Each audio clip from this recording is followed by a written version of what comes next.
Uma boa noite a todos.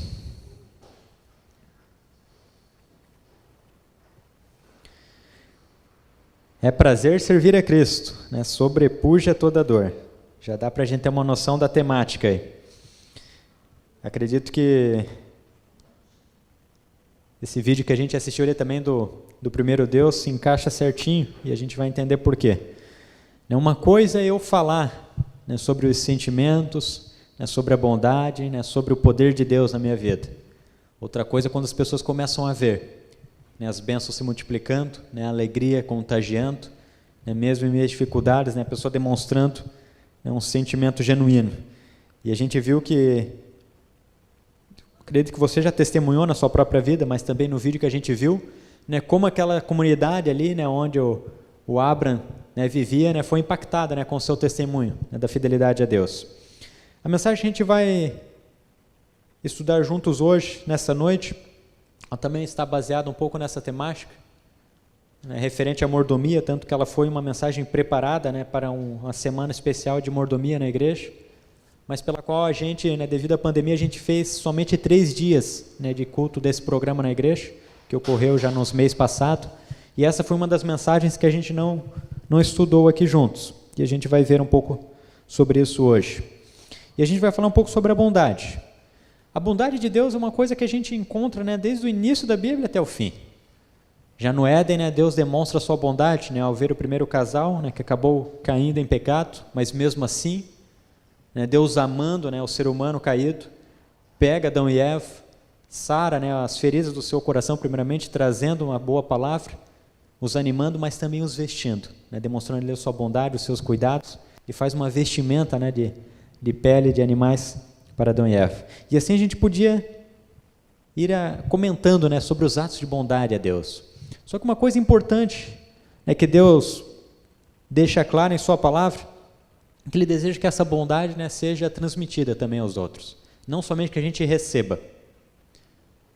Deus também espera que a gente transmita essa bondade. E não somente através de palavras. Não somente uma bondade ouvida, mas uma bondade experimentada. Uma bondade que é capaz de a gente tocar, um sentimento palpável. Eu não sei se você já foi contagiado por alguém, né, que é muito motivador, né, que ele conhece as palavras, mas ele tem uma facilidade para transmiti-las, né, que acaba nos contagiando. Quem aqui já ouviu alguém tão feliz contando uma notícia que acabou já dando risada mesmo antes da pessoa terminar? Acredito que você também já experimentou isso, né? E como é gostoso a gente ver isso, né? Como é contagiante a bondade. E há um livro na Bíblia que trata exclusivamente, né, traz, né, como sua temática também a bondade, e é um livro um pouco desconhecido. Eu peço que os irmãos abram suas Bíblias no livro de Ruth, que a gente vai estar vendo a narrativa, né, dessa mulher, foi muito importante, né, para a história, né? A única mulher, né, que não fazia parte do povo de Deus que tem um livro, né, com o seu nome, né? Ruth. Ruth fica depois de Juízes. Os irmãos agora estão na tecnologia aí, daí é mais rápido, né, para estar encontrando os textos. Os irmãos também que estão nos acompanhando ali pela transmissão, né, que Deus possa lhe abençoar nessa noite, possa o visitar, e que juntos nós aqui, você também, né, possamos compreender essa temática, né, da bondade, né, através da narrativa da história de Ruth. Todos acharam? Glória a Deus. A gente vai ler aqui do verso 2 em diante. Ruth no capítulo 1. A gente vai ler desde o verso 1, né, que a gente já entende aqui, desde das primeiras palavras ali, o que estava acontecendo neste momento, né? E olha o que diz: nos dias em que julgavam os juízes, houve fome na terra. E um homem de Belém de Judá saiu a habitar na terra de Moabe, com sua mulher e seus 2 filhos. Este homem se chamava Elimeleque, e sua mulher Noemi. Os filhos se chamavam Malom e Quilion, efrateus de Belém de Judá. Vieram à terra de Moabe e ficaram ali.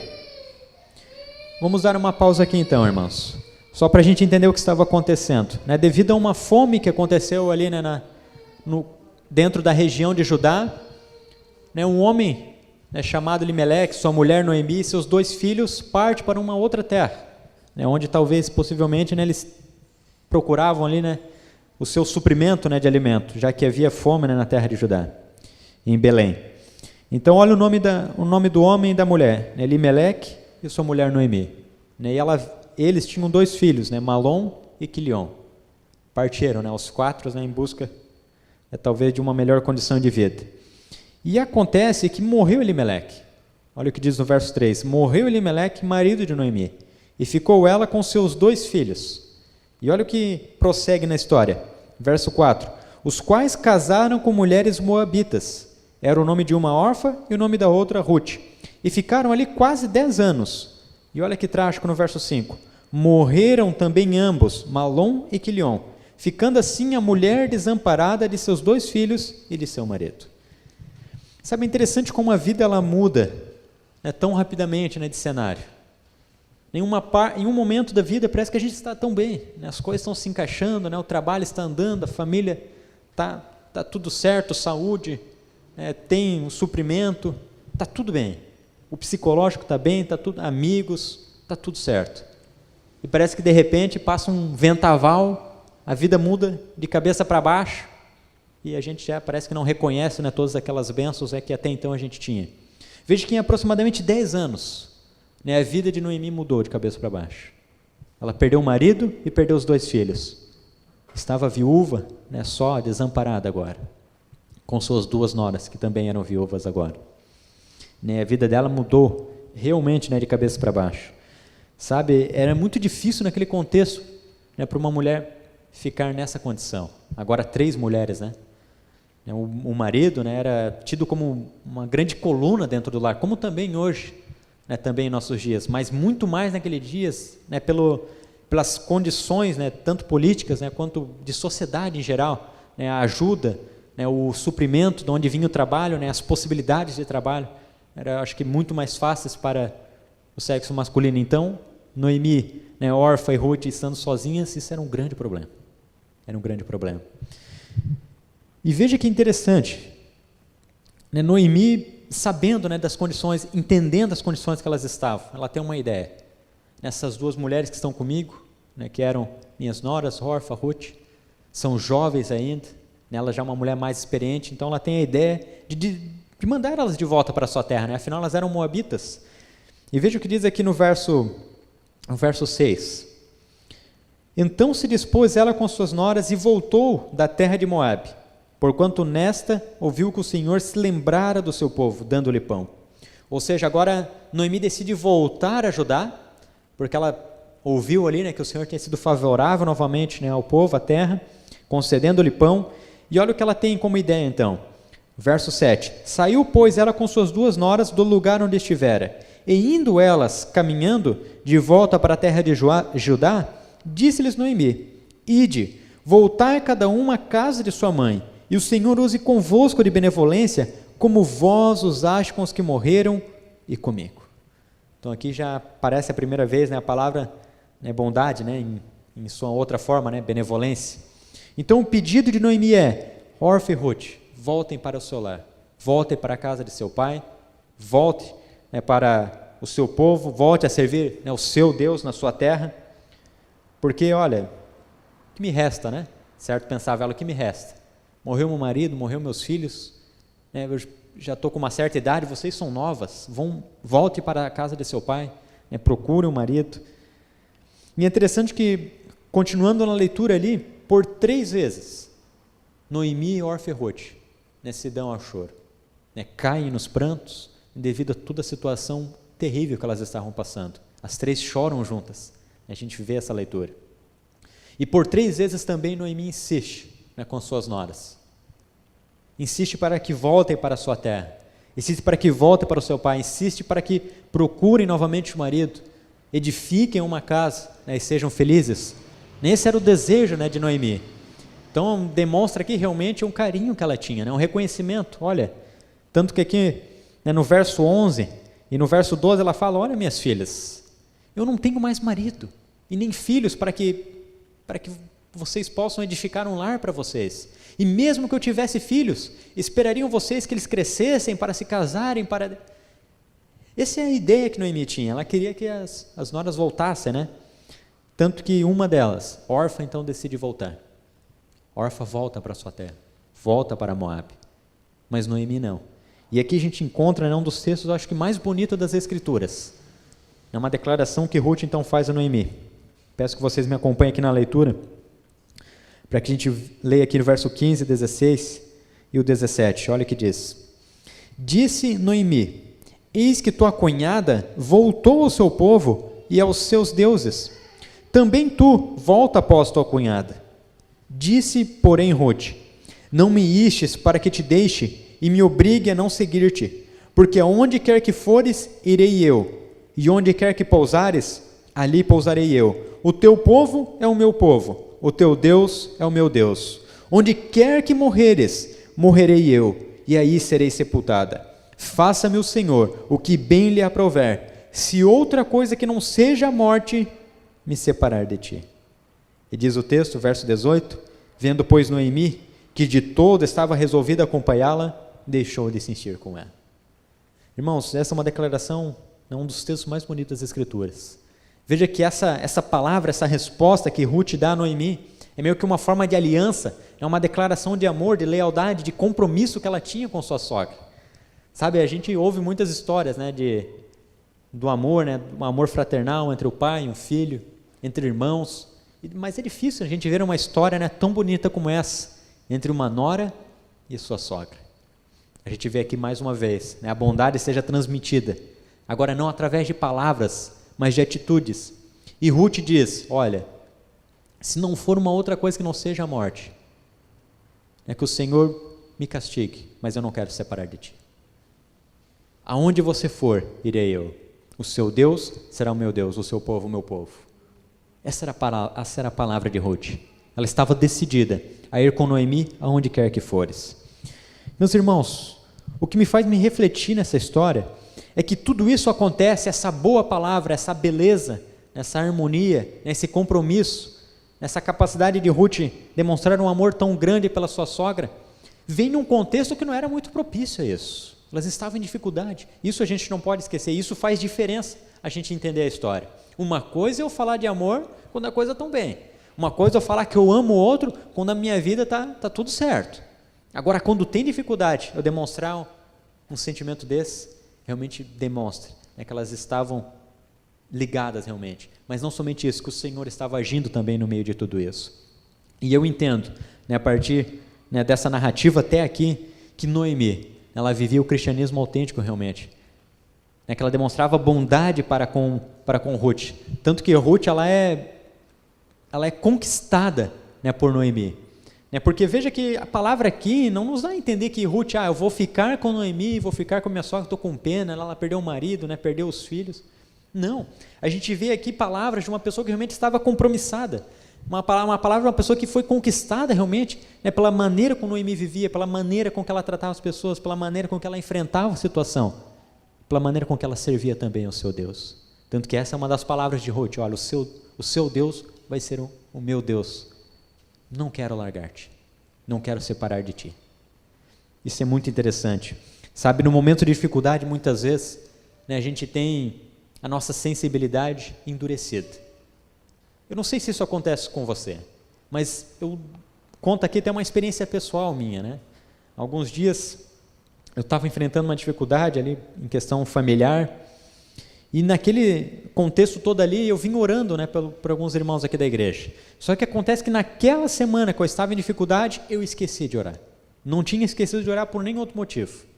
Né? Então, quando eu estudei essa mensagem, eu vi, olha, realmente isso faz muito sentido. Quando a gente está enfrentando dificuldade, a gente acaba perdendo a sensibilidade pelo sofrimento do próximo. Isso é um grande perigo. Essa é uma arma que o inimigo usa para muitas vezes fazer você, né, perder os sentimentos bons, como a bondade, a misericórdia, o bom senso, a sensibilidade pela dor do nosso próximo. Eu não sei como está a sua vida hoje. Não sei quantas são as lutas que você está enfrentando. Mas uma coisa eu sei, bondade é um sentimento que precisa estar presente na vida do cristão.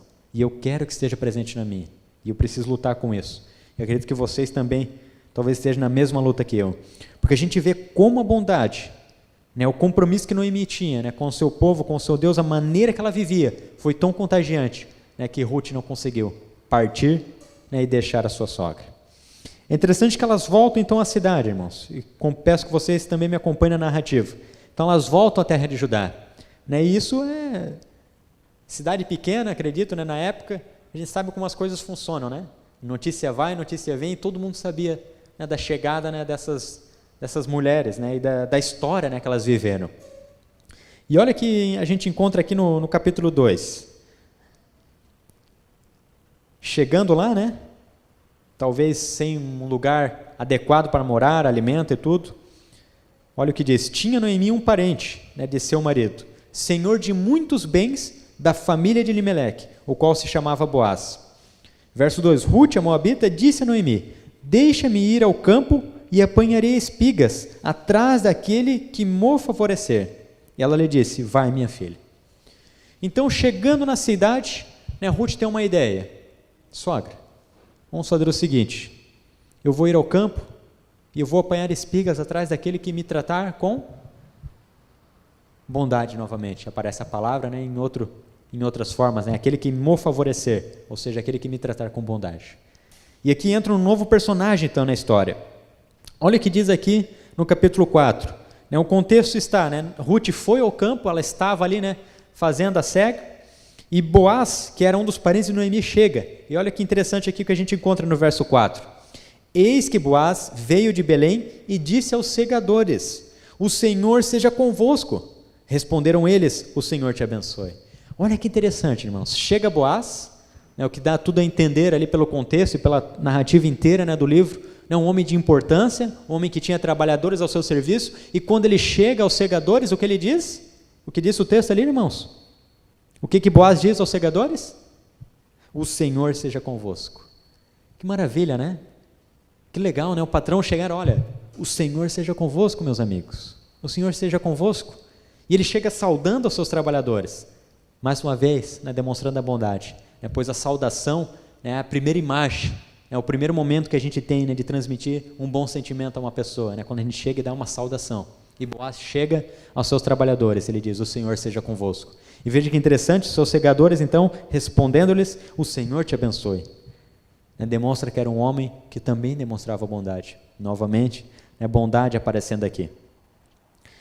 Então aqui entra o terceiro personagem. E não somente, né, com os segadores, né, Boaz demonstra ali essa saudação bondosa, mas ele também fica intrigado com quem é essa mulher que está aqui. Quem é essa, né? Então os segadores contam a Boaz: olha, essa é Ruth, a moabita, né? Ela veio junto com a sua sogra, né, Noemi, e ela está aqui já desde cedo, né, apanhando espigas aqui com os segadores. E aquilo intriga Boaz. Então olha o que ele diz no verso 8. Né, até tem por subtítulo aqui: Boaz fala a Ruth benignamente. E olha a maneira com que ele trata, né, Ruth, né, sendo que Ruth era uma estrangeira, né, isso tudo faz a maior diferença, né, para a gente entender a narrativa. Verso 8 do capítulo 2. Então disse Boaz a Ruth: ouve, filha minha, não vás colher em outro campo, nem tampouco passes daqui, porém aqui ficarás com as minhas servas, estarás atenta ao campo que cegarem, e irás após elas. Não deem ordem aos servos que te não toquem. Quando tiveres sede, vai às vasilhas e bebe do que os servos tiraram. Então ela, inclinando-se o rosto em terra, lhe disse: como é que me favoreces e fazes caso de mim, sendo eu estrangeira? Olha a resposta de Boaz, meus irmãos. Respondeu Boaz e lhe disse: bem me contaram tudo quanto fizeste a tua sogra, depois da morte de teu marido, e como deixaste a teu pai e a tua mãe e a terra onde nasceste, e vieste para um povo que dantes não conhecias. O Senhor retribua o teu feito, e seja cumprida a tua recompensa do Senhor, Deus de Israel, sob cuja asas vieste buscar refúgio. Disse ela: tu me favoreces muito, Senhor meu, pois me consolaste e falaste o coração de tua serva, não sendo eu nem ainda como uma das tuas servas. Veja que interessante aqui, irmãos. Veja o contexto. Ruth não era do povo de Judá, mas mesmo assim havia dentro da lei orientações do Senhor para que o campo, né, não fosse cegado por inteiro, mas para que o que ficasse, né, fosse justamente para os estrangeiros e para os pobres. Né, Deus, em sua infinita sabedoria, já pensou até mesmo nisso, né, para que não lhe faltasse o pão nem ao rico que tinha o campo e nem ao pobre que não tinha o que colher. E aqui Ruth, né, estava entre, né, os segadores de Boaz, e Boaz aqui também demonstra a bondade para com Ruth, em reconhecimento também, né, pela maneira com que Ruth havia tratado a sua sogra Noemi. E a gente vê aqui novamente, né, como a bondade vai se relacionando entre esses personagens, como a narrativa vai ganhando, né, um sentimento, uma emoção, né, onde um parece que realmente respeita, entende e valoriza, né, o que o outro fez. Ruth demonstra reconhecimento pelo que Noemi fez, estando junto com ela. Boaz agora demonstra reconhecimento a Ruth, bondade para com Ruth, em reconhecimento pelo que Ruth fez a Noemi. E assim, um vai respeitando o outro, e o sentimento vai ganhando forma, né? E acho que os corações vão sendo abrandados também. Sabe quantas vezes nós, em nosso contexto, em nossa vida, nós estamos tão rancorosos em nossa vida, que é muito mais fácil as pessoas nos chamar de chata do que de bondosa. Será que muitas vezes não tem faltado? É prazer servir a Cristo, não somente em hino e palavra, mas também na nossa vida. Você já parou para pensar nisso? Será que não tem faltado menos palavra, mas mais atitude? Será que não tem faltado menos palavra e mais sentimento, e mais vida, e mais ações? Muitas vezes é fácil a gente falar Deus é bom, mas quantas vezes nós temos demonstrado em atitudes que Deus realmente é bom em nossa vida? Não somente em palavra, mas as pessoas notado isso em nós. Isso faz a diferença, meus irmãos. Deus não é um Deus de palavra, é um Deus que age. Você crê nisso? Eu espero que sim. Irmãos, interessante que Boaz era um dos parentes de Noemi. E havia naquela época, né, leis, né, que regulamentavam essa questão, né, tanto da pessoa ficar viúva, né, quanto das suas terras, né, que haviam sido vendidas por alguma necessidade. Ou seja, se a pessoa entrou em dificuldade, né, acabou tendo que vender algumas terras, em dado momento, em dada época, né, depois de alguns anos, uma das pessoas do seu parentesco, a mais próxima que estava em vida ali, tinha a oportunidade de resgatar essa terra e também o nome, né, que estava sendo apagado, no caso dos homens que morreram. Isso é muito interessante, porque então Noemi, né, ouvindo, né, que Ruth, voltando para casa, conta que ela esteve no campo de Boaz, Noemi lembra, né, que Boaz é um de seus parentes, então ela tem a seguinte ideia, e conta para a sua nora Ruth. Ela fala: minha filha, é o seguinte, Boaz é um dentre os nossos resgatadores, e você vai fazer o seguinte. Então ela tem a seguinte ideia, ela fala: olha Ruth, você vai onde esse homem estiver dormindo, ele descobre os pés, se deita ali e age conforme o que ele lhe falar. Interessante, irmãos, que dado esses conselhos, né, que Noemi dá a Ruth, ela cumpre exatamente, né, como Noemi lhe falou, e ela faz isso, e a gente encontra essa narrativa aqui no capítulo 2, no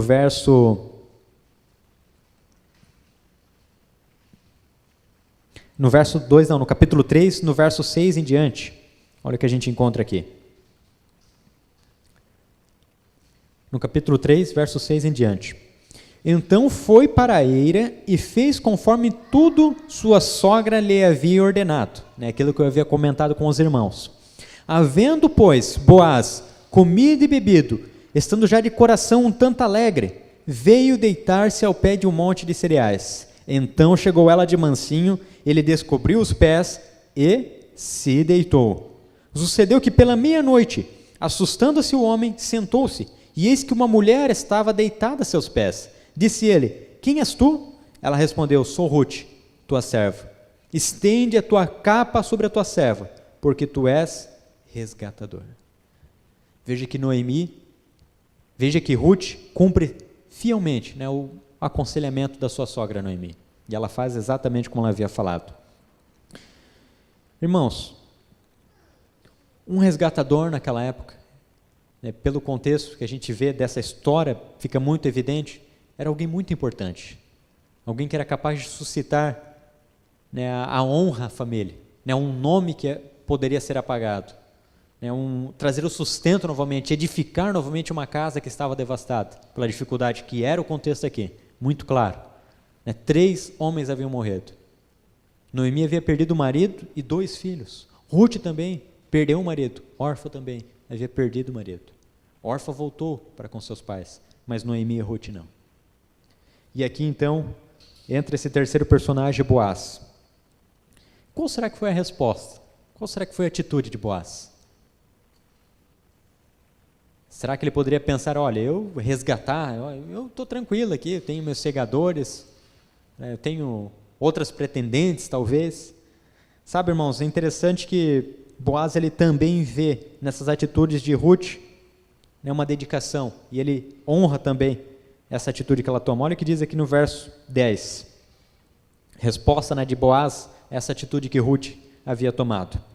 Disse ele: bendita sejas tu do Senhor, minha filha, melhor fizeste a tua última benevolência, bondade novamente aparecendo, que a primeira, pois não foste após jovens, quer pobres, quer ricos. Agora, pois, minha filha, não tenhas receio, tudo quanto disseste, eu te farei, pois toda a cidade do meu povo sabe que és mulher virtuosa. Sabe que elogio, né, que Ruth recebe aqui, que honra, né, para ela. Ruth era uma mulher moabita, meus irmãos. Infelizmente, né, o nacionalismo era algo que era muito forte, né, no meio entre o povo judeu. Então, aceitar, né, que uma estranha chegasse na terra, né, fosse tratada com tanta delicadeza, bondade, né, e honra da parte de um dos senhores da terra, né, talvez era algo mal visto, né, entre muitos. Mas Boaz não, ele não liga para isso. Ele conhecia, né, a guerreira que era Ruth, a maneira com que ela cuidou de sua sogra, nesse momento de dificuldade, a maneira que ela mesma estava superando uma dificuldade, a sua dedicação no trabalho. Tanto que quando ele chega, ele pergunta: olha, quem que é essa? Os segadores falam: essa é Ruth. Olha, ela já está desde de manhã até a tarde aí, junto com os segadores. Essa é a palavra dos segadores a Boaz. E Boaz vê realmente que Ruth era uma mulher virtuosa, não somente como eles falavam, como o povo falava, mas ele mesmo identifica essas qualidades na mulher. Algo maravilhoso, não é isso? E a gente vê como a dedicação nunca passa despercebida, meus irmãos, nunca passa despercebido. Tudo que você faz, todo ato de bondade que você tem para com as pessoas, tanto da fé quanto as pessoas que estão lá fora, irmãos, nada é despercebido.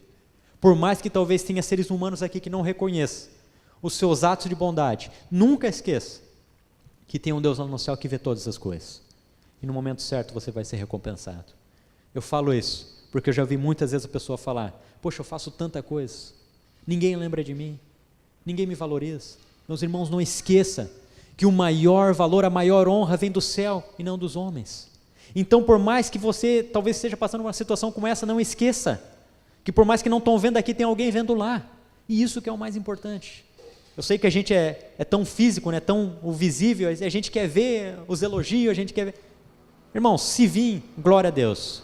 Mas se não vir, não esqueça que Deus não vai deixar passar nenhum ato seu sem ser julgado, tanto como o bem quanto também o mal que você fizer. Mas a gente está falando de coisa boa aqui, né? A gente está falando de bondade. Então não esqueça que a sua bondade, no certo tempo, também vai ser recompensada. Irmãos, voltando à história, acontece tudo esse enredo. Ruth então faz exatamente como Noemi havia indicado.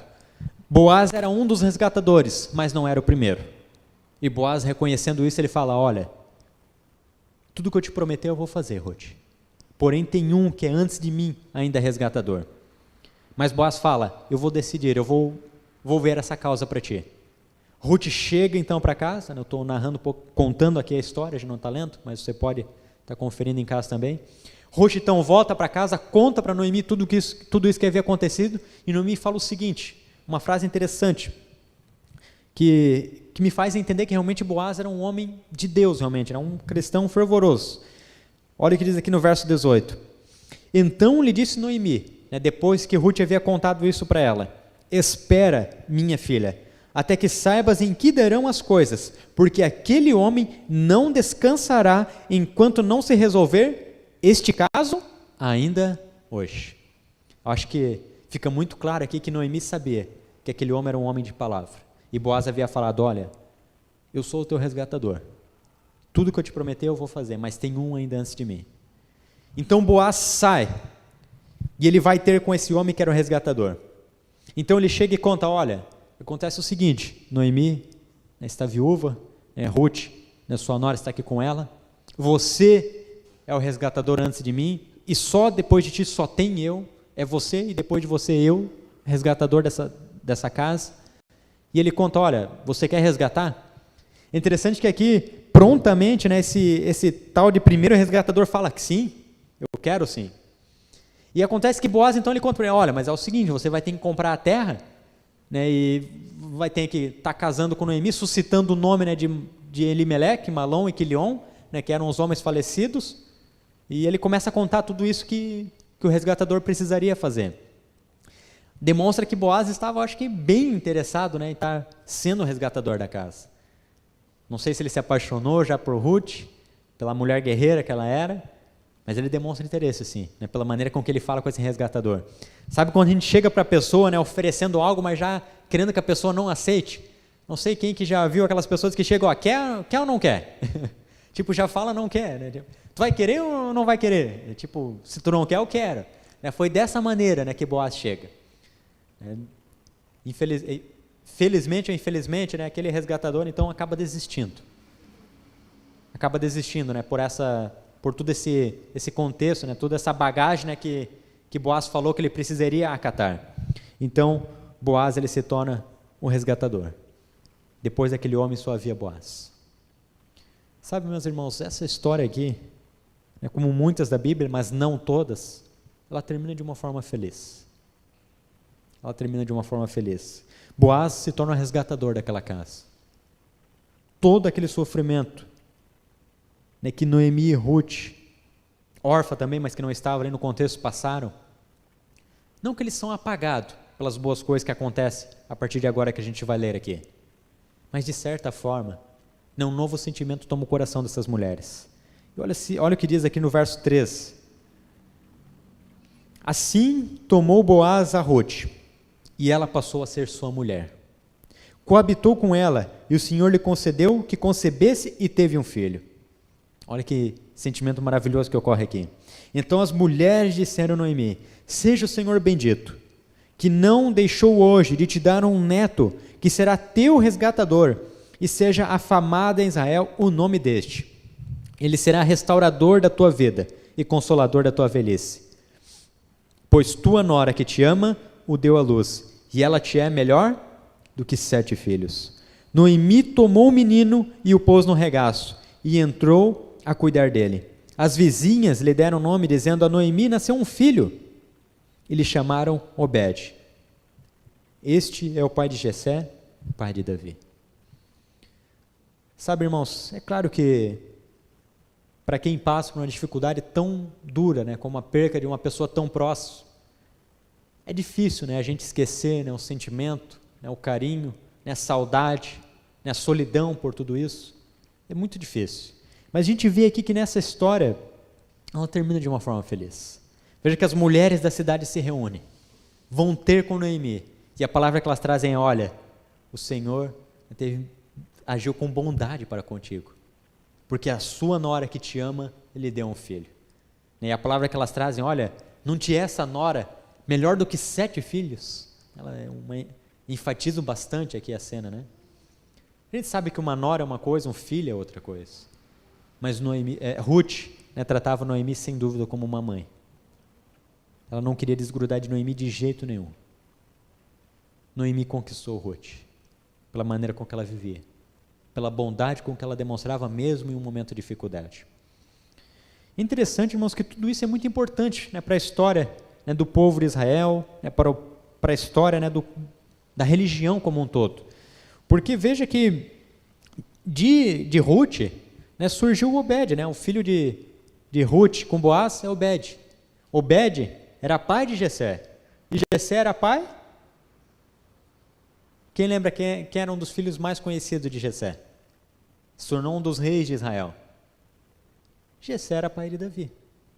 Então veja que dessa linhagem, irmãos, surge um dos primeiros reis de Israel, né? O maior dos reis de Israel, é Davi. De acordo com a Bíblia, homem segundo o coração de Deus. E o fato de no livro de Ruth, essa genealogia vir registrada, demonstra o quanto Ruth e Boaz foram importantes para a história. Porque dentro, né, da genealogia só era registrada justamente as pessoas, tanto, né, homens, né, não era registrado mulheres, pelo menos não era, né? Não era comum ser registrado o nome de mulher, mas aqui aparece, né, o nome de Boaz, né, e dessa linhagem. Só que veja que Boaz era o resgatador, né, para suscitar o nome de Elimeleque, Malom e Quilion. Mas qual é o nome que aparece na linhagem? Boaz. A gente vê como esse homem também era um homem de Deus. Tratava os seus segadores com bondade, tratou uma estrangeira com bondade, tratou uma viúva com bondade. Meus irmãos, como está a sua vida? O que as pessoas de fora veem em você, veem em mim? Essa reflexão é que eu queria propor para nós. Será que as pessoas têm sido contagiadas pelos bons sentimentos que a gente tem demonstrado? Ou a gente tem travado lutas acirradas dentro desse grande conflito, os quais nos impedem até mesmo de demonstrar bondade para com os outros? No momento da dificuldade, a gente perde a sensibilidade. Eu peço, meus irmãos, que você cuide com isso. Eu sei que eu não estou pedindo uma coisa fácil. Eu sei que isso não é fácil nem para mim fazer na minha vida. É muito difícil. A gente, no momento da dificuldade, agir com bondade e contagiar ainda as pessoas próximas de nós. Mas eu creio, irmãos, que é isso que Deus espera de nós. Deus não vai, gostaria, mas não vai remover todos os problemas dentro do cristianismo e dentro da vida das pessoas que são chamadas pelo seu nome de cristãos. Ou seja, eu preciso entender o que isso significa. Se Deus não vai resolver os problemas, mas Ele fala que um cristão, né, precisa demonstrar sentimentos com uma bondade contagiante para com os outros, trazendo luz, trazendo bom sentimento aos outros, eu preciso decidir. Ou eu aceito, ou eu digo, Deus está errado, Ele não entende da minha vida, ou eu acredito, não, Deus está certo. E mesmo na dificuldade, eu vou tomar uma posição de agir fielmente, honrando a Ele, dizendo, é prazer servir a Cristo, mas também agir com prazer. Sabe, tudo isso talvez nos leve a pensar o seguinte, olha, Deus não sabe o que Ele está me pedindo. Isso é muito difícil. Eu acho que Deus não entende a dor que eu estou passando. Acho que Deus não sabe a luta que eu estou passando. Acho que Deus não compreende realmente a minha vida. Talvez alguém possa pensar. Mas, irmãos, quando a gente estuda a Bíblia, não é bem isso. Por mais que Deus às vezes nos peça coisa difícil, uma coisa que eu ouvi há muito tempo, e às vezes não era tão real na minha vida, mas graças a Deus hoje é que Deus não concede um fardo que a gente não possa levar. Isso é um texto bíblico, isso é bíblico. Mas pergunto, você concorda com isso? Você concorda com isso realmente? Não só em palavra, mas olha, eu sei que eu estou passando dificuldade, mas sei que eu posso vencer. Você concorda? Olha, irmão, se você não concordar, você vai ser aquela pessoa, né, que as pessoas vão ver mais rancor do que bondade. Agora, se é uma pessoa que você entende, né, que Deus permite que certas coisas aconteçam na sua vida para você ser uma pessoa ainda melhor, sem dúvida você vai ser pessoas como Noemi, né, como Ruth. Pessoas que mesmo num contexto tão devastador dentro da família, agiam com bondade. E eu falo isso, meus irmãos, porque o inimigo tem lutado ferozmente. É para impedir que a gente tenha sentimentos tão preciosos em nossa vida. Muitas vezes ele nos enche com trabalhos para fazer, com um cansaço, né, com uma correria demasiada em nossa vida, justamente, né, que é para a gente ande triste por aí, para os outros pensar que o cristianismo é uma religião falhida, quando que na verdade não é bem assim, porque eu creio que ainda é prazer servir a Cristo, e vai ser até a volta de Jesus. Irmãos, eu estou abrindo aqui em outro texto, e a gente vai encerrar com esse, no livro de 1 João, no capítulo 3, e a gente vai ler o verso 17 e 18, e no capítulo 4, a gente vai ler o 10 e o 11. Aqui no capítulo 3, verso 17 e 18, a gente encontra a seguinte palavra, meus irmãos, que a gente possa estar refletindo nesses últimos 3 textos que a gente vai ler. Ora, aquele que possui recursos deste mundo e vir a seu irmão padecer necessidade e fechar-lhe o seu coração, como pode permanecer nele o amor de Deus? Termina com uma pergunta esse texto. E olha que diz o verso 18: filhinhos, não amemos de palavra nem de língua, mas de fato e de verdade. O amor, de acordo com a Bíblia, não é algo que deve ser falado somente, mas algo que deve ser demonstrado, vivido. E olha o que diz aqui no verso 10 e 11 do capítulo 4. Nisto consiste o amor, não em que nós tenhamos amado a Deus, mas em que Ele nos amou e enviou o Seu Filho como propiciação pelos nossos pecados. Amados, se Deus de tal maneira nos amou, devemos nós também amar uns aos outros. Irmãos, se você não vê motivo na sua vida para demonstrar bondade, se você não vê motivo na sua vida para demonstrar amor, se você não vê motivo para continuar sendo uma pessoa feliz, vivendo a religião de maneira autêntica, olhe para a cruz. Olhe para o sacrifício que Jesus fez para nós. O último texto que lemos diz: se Deus nos amou de tal maneira, também devemos nós amar aos outros. Que seja esse o nosso sentimento, meus irmãos. Eu creio que a bondade, nesse contexto, na narrativa do livro de Ruth, foi usada, tanto para edificar um lar, uma família feliz, quanto também para trazer pessoas para dentro da religião, para dentro da verdadeira religião, naquele contexto. E eu quero ler 2 textos com vocês, agora não bíblico, mas que eu refleti muito. Eu preparar uma mensagem, foi pregada em outra igreja, eu vou só usar os 2 últimos slides, Júlio, para a gente possa nos fortalecer, irmãos. Eu tenho parentes da minha família que não fazem parte da igreja, tenho amigos que também são de fora da igreja, e muitas dessas pessoas olham para nós e dizem: por que eu vou ser cristão? As pessoas não veem motivo, meus irmãos, para ser cristão. E eu creio que nos falta isso que nós estudamos nessa noite. Nos falta os bons sentimentos. Nos falta uma religião real, realmente, não uma religião só de palavra. Quer ver os textos?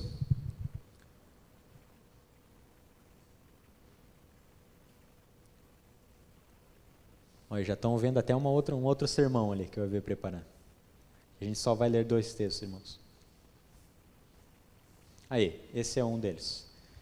Olha o que diz esse texto, meus irmãos. A maior prova do cristianismo para os outros não é a extensão do quanto o homem é capaz de analisar de maneira lógica suas razões para acreditar, mas a extensão do quanto, na prática, ele firmará a sua vida em suas crenças. Ou seja, meus irmãos, a religião verdadeira não é aquela que você reúne argumentos e tenta transmitir de forma falada. A religião verdadeira, ela primeiramente é vivida, é experimentada, é tocada. Passa para o próximo, Júlio. O que é preciso? Irmãos, esse texto eu peguei, ele, só para dar o contexto, está falando sobre missão ali, né, sobre evangelização, sobre alcançar pessoas. E daí vem esse texto. Ele diz o seguinte, para concluir, né, a missão, né, o que falta, né, para que as pessoas sejam alcançadas. Olha o que diz: o que é preciso é o tipo de fé que, unindo o homem a Cristo, faça o pegar fogo. Irmãos, é isso que tem faltado, irmãos. Às vezes a gente olha para os irmãos da igreja, cabisbaixo, triste, cansado. Infelizmente, irmãos, eu não sei o que você vive. Você também não sabe o que eu vivo. Você não sabe o que o outro vive. Eu sei que é difícil a gente falar, mas a gente precisa disso. A gente precisa de alegria novamente dentro da igreja. A gente precisa de alegria na hora de cantar, na hora de pregar, na hora de falar de Jesus, na hora de viver o cristianismo. Para quando as pessoas olharem para nós, as pessoas que estão lá fora, ver realmente, essa é uma religião que dá encorajamento de ser vivida, que me motiva a segui-la. Irmãos, que Deus te abençoe, que a gente possa realmente viver de uma forma maravilhosa, vivendo realmente de acordo com o Senhor nosso Deus tem nos abençoado e demonstrando esses bons sentimentos. A gente vai cantar o hino agora, o hino 219, Sempre Alegre, e que a gente possa cantar com o mesmo entusiasmo que a gente declara, né, através de palavras, né, que Deus é amor, que Deus é bondoso comigo.